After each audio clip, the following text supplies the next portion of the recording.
This is the Italian Citizenship Podcast, hosted by Marco Permunian and Rafael Di Furia. Well, hello there, and welcome to another episode of the Italian Citizenship Podcast presented by ItalianCitizenshipAssistance.com. We, of course, are back here again with Italian attorney Marco Permunian. Hello there, and how are you doing?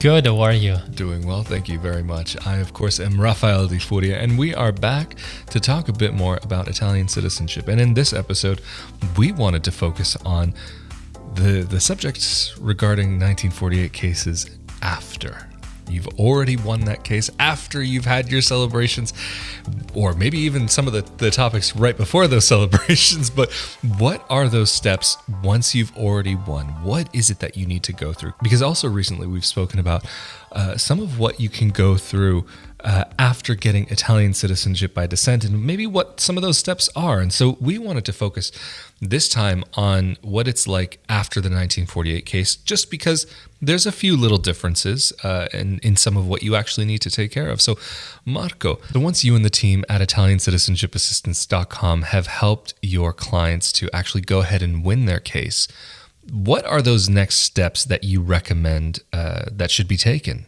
Maybe first of all, I just want to answer a commonly asked question, because some people, they are under the impression that once they win the case, then they're allowed to apply for Italian citizenship. So people are sometimes very worried when they talk to me on the phone, because they maybe have gathered some information, but not all of the information. So they tell me, okay, it takes a lot of time, a long time to win the case, and then I have to apply for Italian citizenship. But that's not the case, because it's the court that grants the Italian citizenship to you.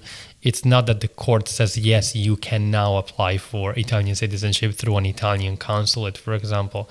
But going back to your question, what do you do after the court renders the final judgment? First of all, you have to wait a period of time, which is normally 60 days, to allow for the judgment to become final, so that it is no longer subject to appeal. At that point, the final judgment needs to be obtained from the court in Rome, and it needs to be registered. In most cases, you will register the final judgment through the Italian consulate abroad in your place of residency. So when it happens that there are, for example, multiple petitioners that are spread out, that live in several places in the US, each one has to register their own copy, certified copy of the final judgment through their local Italian consulate. And of course, we can obtain multiple certified copies from the court. That's not a problem. And along with the judgment, normally you also have to register with the AIRE, and you also have to register your vital record documents. So, for example, if you are married, or your birth certificate, for example, needs to be registered, but if you're married or divorced, you also need to register those vital record documents at the same time of the registering of your final judgment. The court normally gives you back all of the vital record documents that you presented in court, which is a difference between the court process and the process through the Italian consulate. So you can get back through your attorney all of the vital record documents that you presented to support your case, including your birth certificate, marriage records, divorce records, everything that you submitted. And you can use those same vital record documents, which will be already legalized and translated, to register the final judgment and those vital record documents. What the consulate will do is they will transfer those documents to the Italian municipality where your ancestor was born, and the Italian municipality will register the final judgment and will record your birth certificate. So your birth certificate will be actually recorded in the registry that the comune has, which includes all of the other people's birth certificates, people that were born in that comune. So you will have your own Italian birth certificate. And when your birth certificate is registered, you can consider yourself an Italian citizen.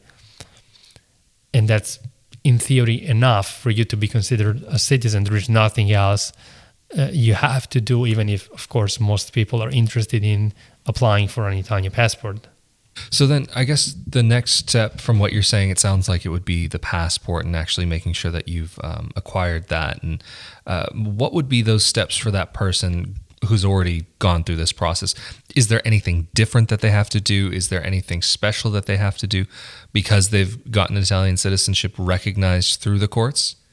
So the recognition through the court is the same recognition that the consulate does. So you become an Italian citizen exactly as the other people who have gotten Italian citizenship through the consulate. So once the birth certificate and the final judgment have been registered through the consulate, through your local Italian consulate, you can apply for the IRA registration, as I said, and afterwards you can apply for your Italian passport. And I want to say this again, you are just applying for your Italian passport because a lot of people are under the impression that you have then to start again the dual citizenship process through the consulate, which is not the case because the entity that grants citizenship to you is the court. So there's no other process through the consulate, at least for you. Of course, if you have a spouse, for example, who wants to start the dual citizenship through marriage process, then they have to go and start their process through the consulate. But you and all the other petitioners don't have to do any dual citizenship process through the consulate. You just apply for a passport. Is there anything that the individual needs to show to the consulate and say, "Hey, I was recognized in this way"? Is there any type of special part of this that they need to be able to prove, or is it just that they tell them, go look at this comune in this place, or how does that even look? The thing is, when you apply for the passport, you are already registered with the IRA, so all of what you needed to prove was proven at the time of the registration with the IRA, which is when you provide the final judgment and when you provide your birth certificate and all of the other vital record documents, your children's birth certificates and your marriage record, divorce records. But this is an interesting question because sometimes minor children are not included in the lawsuit. So the court in Rome can only grant citizenship to those people who are formally petitioners. So only those people who are included in the initial petition for citizenship. So it happens sometimes that minor children are not included there. And if by the time of the end of the lawsuit, the child is still a minor, then you can register the birth certificate of your child through the consulate when you register the final judgment.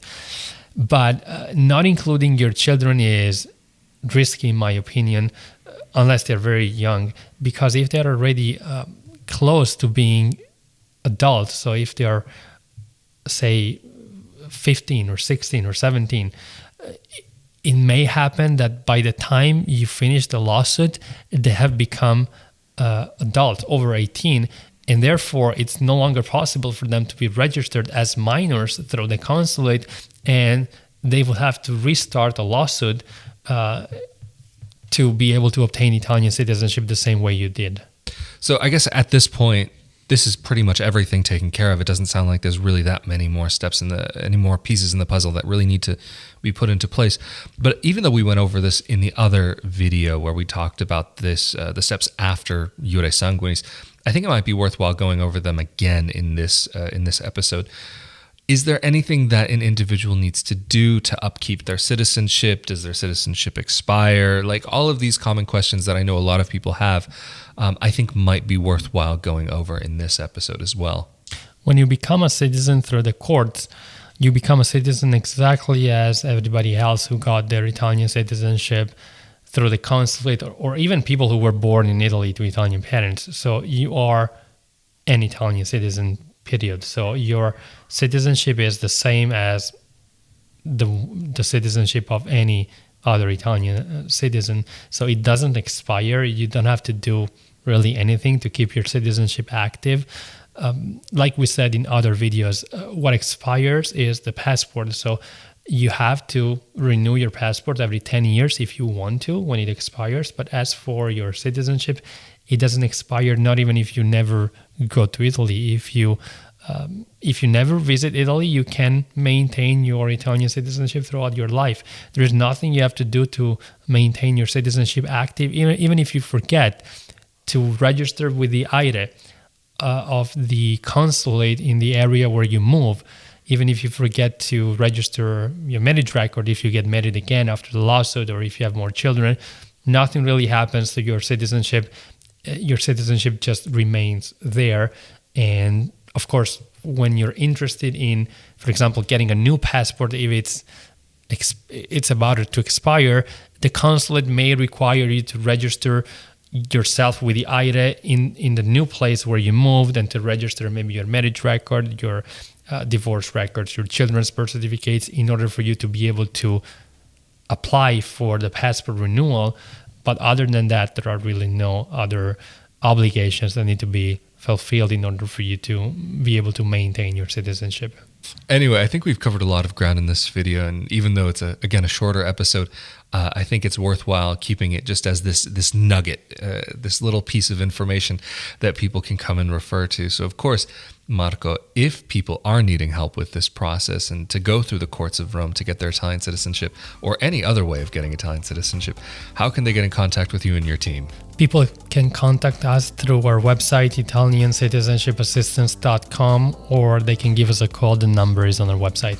Well, that's fantastic. Easy to get to, easy to get in contact with. And of course, there's a lot of great information on their website. And of course, also here on this YouTube channel. So make sure that you are subscribed with that notification bell turned on. And of course, if you would like to see more content like this, there's a great library here on this channel, also about Italian real estate as well. And also, if you're interested in anything to do with life in Italy, living in Italy as an Italian dual citizen, be sure to also come over to my YouTube channel, youtube.com/Rafael Di Furia, where I talk more about these topics. But of course, we've been here again with Italian attorney from Italiancitizenshipassistance.com, Marco Permunian, and I am Rafael Di Furia. Thank you for joining us again, and we'll see you all next time. Later. Thank you.